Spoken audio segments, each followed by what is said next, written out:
We continue now at the top of Daf Kufayim and Beis in Meseches Menachos. This is Menachos Daf 105b. This daf is sponsored by Alexander Rosenfeld in memory of Esther Basra of David Halevi. Thank you for your sponsorship. If you would like to sponsor an Amud or a daf, see the description box below and see the description box below to see how you can support this channel.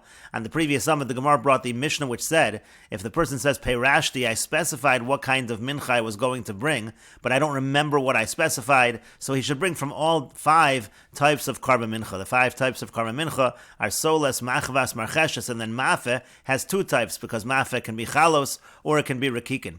But the Gemara asked on the previous Amud, the Mishnah does not seem to be like Rabbi Shimon, because Rabbi Shimon says a minchas mafeh can be all chalos, can be all rakikin, or can be any combination of chalos and rakikin. And so therefore a person would have to bring many more than just 5. And again, we explained that on the previous Amud. But the Gemara then said, no, the Mishnah really can be Rabbi Shimon, because Rabbi Shimon holds that a person can stipulate, and therefore a person can simply bring the chalos and the rakikin and stipulate however many were for the neder should be for the neder, and all the rest should be for nedava. And the Gemara now is in the middle of bringing a Tosefta and Nazirus, which discusses and shows that Rabbi Shimon holds of this concept of stipulation. The case over there is a complex case. It has to do with the situation of a Safek Nazir who's Tameh and a Safek Mitzora. And so it says after he waits the requisite number of days, so then he brings his Asham and he brings the lug of Shem and Imo with it.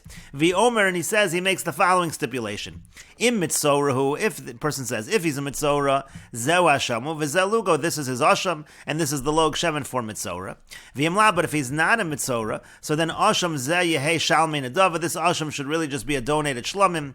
V'oso Asham, and then that animal, that carbon, has to be treated with the stringency of Asham, and it will require Toh and Shchita B'tzafon, it will require slaughtering in the north, because it might be an Asham, Umatan Bahonos, and the application of the blood on the thumbs, Usmicho Nesachim Utnufas Chazav V'shok, and leaning upon the animal, and libations, and waving the breast and the thigh. V'nechol Zichrei Kahuna Liyom V'layla, and it's eaten by male Kohanim for 1 day and for 1 night. And so therefore, you see that Rabbi Shimon holds of this concept of stipulation, and we can apply this concept over here by Karban Mincha as well. And the Gemara continues and anticipates a question. V'yafa gav de kamefarek mar b'shchitas kachim. Now, even though in shchitas kachim, which is a reference to Meseches Zvachim, the master said, qualified the ruling of Rabbi Shimon, because Amor Damar Rabbi Shimon Maisi Umasni L'chatchila L'tikune Gavra. We can say that Rabbi Shimon says one can bring a carbon and make the stipulation L'chatchila if it's in order to provide a solution for the individual. This person over here needs a solution. As Rashi says, Kagon Hai Devalav Hachi Asur L'mechel B'kachim. If we don't do this, this person won't be able to eat kachim. T'shem Mitzora, because maybe he's a Mitzora. So there Rabbi Shimon will agree to a stipulation. Avol Bialma, but in a general situation, the evidence, this is allowed after the fact, but lechatchila, but it's not allowed lechatchila. So how is that going to work over here by the karban mincha? And Rashi explains, Avol bialma, but in general, kagon hasam bezvachim, like over there in zvachim, demairi ba'asham shenesara b'shlamim, it's talking about an asham gets mixed up with a shlamim.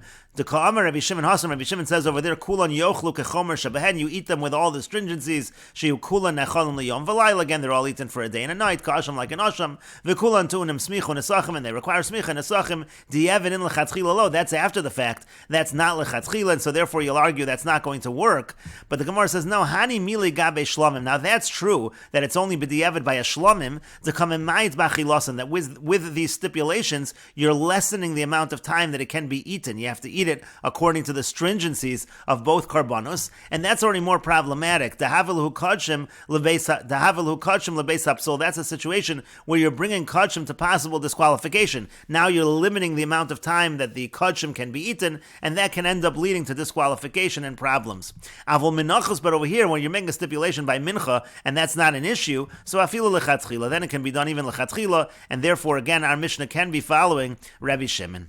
And the Gemara continues, Amar Rav Papa li Abaya, Rav Papa said to Abaya, Ul Rabbi Shimon, now according to Rabbi Shimon, to Amar mechsa chalos umechsa rakikin yavi, who says that when it comes to minchas mafeh, it can be half chalos and half rakikin as well. So hakamaisi isaron echad mishnei isaron, velug echad mishnei lug. And isn't there another problem here? You're bringing 1 isaron from 2 isaron, you're bringing 1 lug from 2 lug. When you're doing this stipulation, you're essentially combining these 2 karbanos in various ways. Shouldn't that be problematic?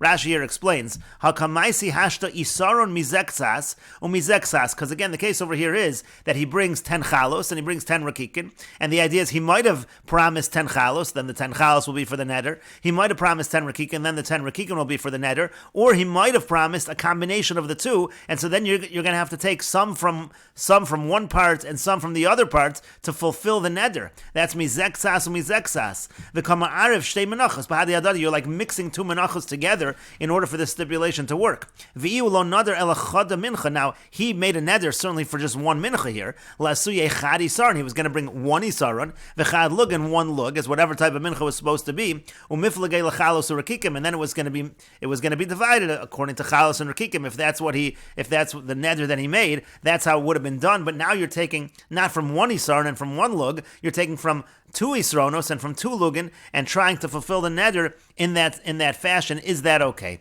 And the Gemara continues and says, Shaminon leilu Rabbi Shimon diyamar im hevi isar nechon mishnei isronos v'lo gechon mishnei lugin yatsa. No, Rabbi Shimon does hold that if a person brings one isar and combined from two, or one lug combined from two, that is fine. But the Gemara continues and says, "Umikmatz hechi kometz," but that's fine. But how do you take the kometz, the fistful, in such a case? Now Rashi explains, "Shamina leilu Rabbi Shimon da'amar hamevi mincha." Rabbi Shimon says, if somebody brings a mincha, vehevi shnei esronim shnei lugan, and he brings two esronim of flour, and he brings two lugan of oil. V'yamar, and he says, "Chetzio shel zeh v'chetzio shel zeh lechovasi." Half from here and half from there will be for my obligation. V'hashar nedava, and the rest will be nedava donation. Yotza, he is yotze. Rashi notes, "V'lo esparish lan hecha." We don't know where Rabbi Shimon says this. But the Gemara asked, how does he take mitzvah? For this mincha, he's combining two menachos to one. So how does he take the kmitza in this situation? And the Gemara continues and answers, Demasni v'amar, he stipulates and he says as follows, Ichalos l'chudayu rekikin l'chudayu. If it was just chalos, if it was just rekikin, Amri deka kamitzna mechalos lahavi achalos, so then that kometz for the chalos should be for the chalos. Deka kamitzna me rekikin lahavi rekikin, the kometz I take from the rekikin should be from the rekikin. And imechsa rekikin umechsa chalos, Amri, and if what I said was half rekikin and half chalos is my donation, deka kamitzna mechalos lahavi amechsa chalos, the kometz I take from the chalos should be for half the chalos, umechsa rekikin, and also for half the rekikin, udeka kamitzna me rekikin, and also what I take from the rekikin, lahavi amechsa rekikin umechsa chalos, that should be for half the rekikin and half of the chalos. The Gemara continues and asks, "V'haboy mikmetz chad kometz mechalos," but doesn't he need to take the kometz, one kometz from chalos? And Rashi here explains, "V'haboy mikmetz," meaning as follows: Di'i chad mincha shel chalos or rekikin omar. If he really did say that it's one mincha combined of chalos and rekikin, so haviboy esuye chalos or rekikin, doesn't he really have to bring the chalos and the rekikin, ulapos asan bekliyachan, and crumble them up into one vessel, v'likmotz mishneim kometz echad, and shouldn't he then take one kometz from both of them? Again, that's the question of the Gemara, and we will continue with this discussion in the next video on Daf Kuf Vav Amud Aleph.